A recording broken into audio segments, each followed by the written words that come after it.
सोमवारी दुपारपासून कालीखंड गावात बचाव कार्य सुरू होते.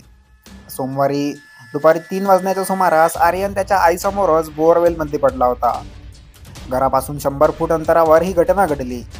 त्यानंतर आर्यनला बाहेर काढण्यासाठी प्रयत्न सुरू झाले होते. सोमवारी रात्री 2 वाजल्यानंतर आर्यनची कोणतीही हालचाल दिसली नव्हती.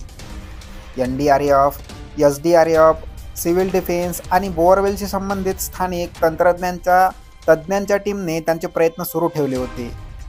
बोअरवेलजवळ पायलिंग मशीनच्या साहाय्याने सुमारे 125 फूट खोल खड्डा खणण्यात आला होता. परंतु नंतर मशीनमध्ये बिघाड झाला आणि बचाव कार्य 3-4 तास थांबले.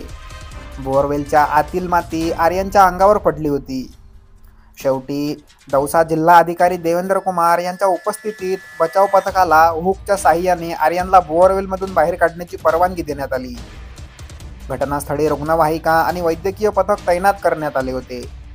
आर्यन बोअरवेलमधून बाहेर येताच त्याला रुग्णालयात नेण्यात आले. मात्र बोअरवेलमध्येच त्याचा मृत्यू झाला होता. दौसा जिल्हा रुग्णालयाचे मुख्य वैद्यकीय अधिकारी डॉक्टर दीपक शर्मा यांनी सांगितले की 2दा ECG केल्यानंतर मुलाला मृत घोषित करण्यात आले आहे.